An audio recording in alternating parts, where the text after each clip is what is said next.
Hello guys, welcome to my channel. I hope so आप सब अच्छे होंगे। सो चलिए शुरुआत करते हैं आज की वीडियो की।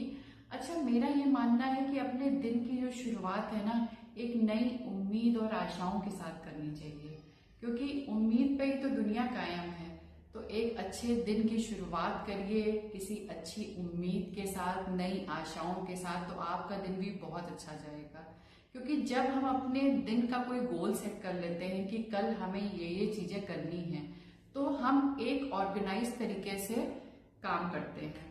तो लाइफ में ऑर्गेनाइज्ड होना बहुत जरूरी है, क्योंकि आप सब जानते हो कि लाइफ में कितना स्ट्रेस है।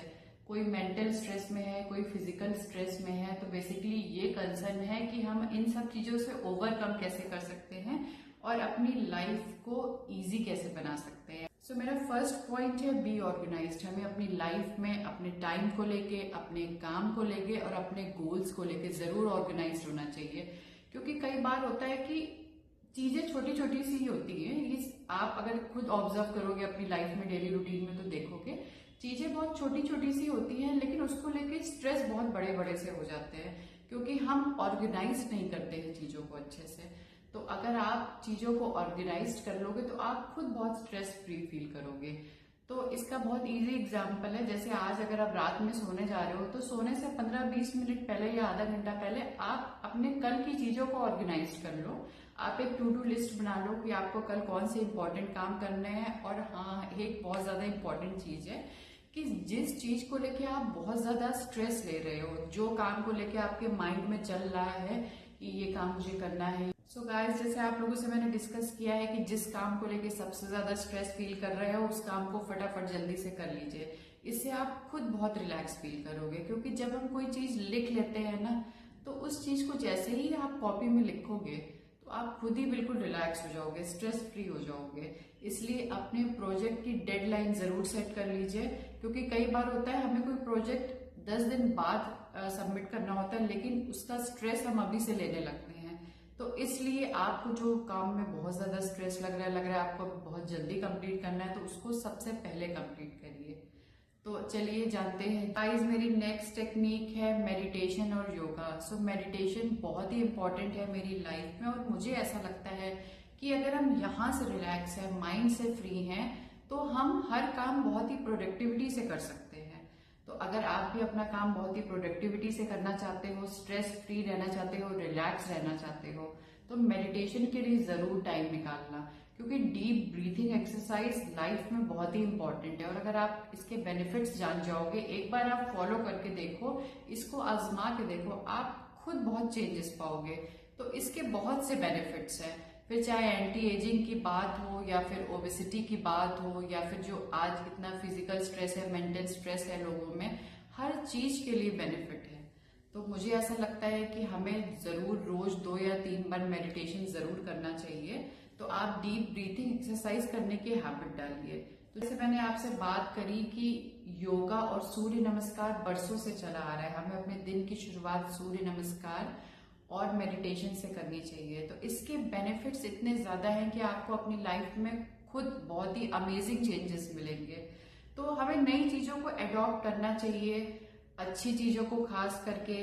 कभी कभी हम कोई नई चीजों से अपने आप को कनेक्ट करते हैं तो लाइफ में बहुत पॉजिटिव चेंजेस आते हैं। तो ये पॉजिटिव वाइब्स, जब एक पॉजिटिव ऑरा बन जाता है, तो आप खुद बहुत रिलैक्स और अच्छा फील करते हो।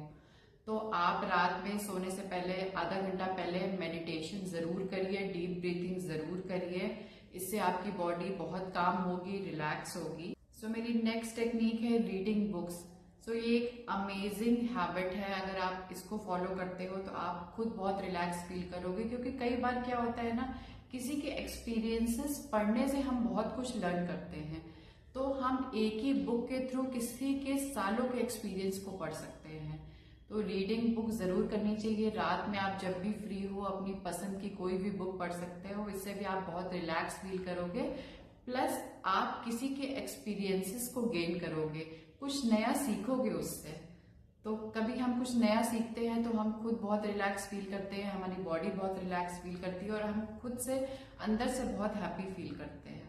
आप एकदम से अपने आप को रिचार्ज करना चाहते हो, एनर्जी चाहते हो, तो एक मेरी बहुत अच्छी टेक्निक है listening music. Yes guys, music आप सभी जानते हो कि बहुत ही इंपॉर्टेंट रोल प्ले करती है हमारी लाइफ में। तो अगर आप सडनली रिचार्ज चाहते हो, अपने आप को एनर्जेटिक चाहते हो, तो जल्दी से एक अच्छी म्यूजिक सुन लेना, एक सॉन्ग सुन लेना अपनी पसंद का। क्योंकि हम जब भी कोई भी म्यूजिक सुनते हैं, सॉन्ग सुनते हैं, तो सडनली हमारी बॉडी में हैप्पी हार्मोन जो है रिलीज हो जाते हैं, क्योंकि हम अपने आप को उस सॉन्ग से रिलेट करने लगते हैं और हमारा माइंड भी रिलैक्स हो जाता है, हमारी बॉडी भी रिलैक्स हो जाती है। तो म्यूजिक एक बहुत अच्छी टेक्निक है अपने आप को काम करने के लिए।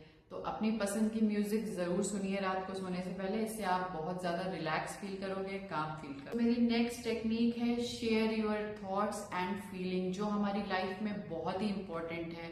हमें अपनी फीलिंग्स, अपने थॉट्स जो है जरूर शेयर करने चाहिए। फिर हम अपने चाहे पेरेंट्स से शेयर करें, चाहे सिबलिंग, चाहे फ्रेंड, वो कोई भी हो सकता है, जिससे भी आप बहुत ज्यादा कनेक्टेड हो, आप कंफर्टेबल हो, उससे अपनी फीलिंग्स, अपने थॉट्स जरूर शेयर करो। क्योंकि जब कोई चीज हमारे अंदर से निकल जाती है तो हम बहुत रिलैक्स फील करते हैं। इसलिए अगर हमें किसी भी चीज को लेकर स्ट्रेस हो रहा है या लाइफ में कोई भी प्रॉब्लम चल रही है, तो अपने फैमिली मेंबर से या अपने फ्रेंड से जरूर शेयर करिए, जिसको भी आप समझते हो कि जो आपको समझता है, जो आपका वेल विशर हो। आप उससे फीलिंग जैसे ही शेयर करोगे, आप बहुत रिलैक्स फील करोगे, बहुत काम फील करोगे। तो ये एक बहुत ही अच्छी टेक्निक है स्ट्रेस फ्री होने की। So guys, being a parent, अगर आप एक पेरेंट हो तो जरूर ही अपने बच्चों में हैबिट डालिए कि वो जो भी सोचते हैं या जो भी उनके अंदर फीलिंग्स चल रही हैं, इमोशंस चल रहे हैं, वो आपसे शेयर करें। तभी आप एक कनेक्शन बना पाओगे अपने बच्चों से। क्योंकि एक रिसर्च से यह पाया गया है कि 2 बच्चे थे, एक बच्चा जो है अपनी फीलिंग्स बहुत अच्छे से अपने पेरेंट्स से शेयर करता था, हर चीज अपने पेरेंट्स को बताता था, छोटी छोटी चीजें जो स्कूल में हुई है, स्कूल से आके एक एक बात अपने मम्मी पापा को बताना। वहीं जो दूसरा बच्चा था, उसका उसके पेरेंट्स के साथ ज्यादा इंटरेक्शन नहीं था, तो ना ही उसके पेरेंट्स उससे ज्यादा कुछ पूछते थे और ना ही वो बताता था कुछ ज्यादा। तो वो बच्चा जो था वो इंट्रोवर्ट रह गया। और वही कंपैरिजन टू जो दूसरे बच्चे की मैं बात कर रही हूँ, जो हर चीज रोज एक एक आके अपनी मम्मी को बताता था कि मम्मी स्कूल में ऐसा हुआ, मेरे फ्रेंड ने मुझे ऐसा बोला, वो धीरे धीरे उसका नेचर एक्सट्रोवर्ट हो गया और उसका नेचर शाई वाला नहीं बना। सो जितनी ज्यादा आप चीजें शेयर करते हो, उतना ही स्ट्रॉन्ग कनेक्शन आपके बच्चे के साथ बनेगा और आपके बच्चे को भी धीरे धीरे बोलने की आदत पड़ेगी, चीजें शेयर करने की आदत पड़ेगी। क्योंकि कुछ बच्चे इसी कारण शाई नेचर के बन जाते हैं, क्योंकि वो अपनी चीजें एक्सप्रेस नहीं कर पाते हैं, शेयर नहीं कर पाते हैं।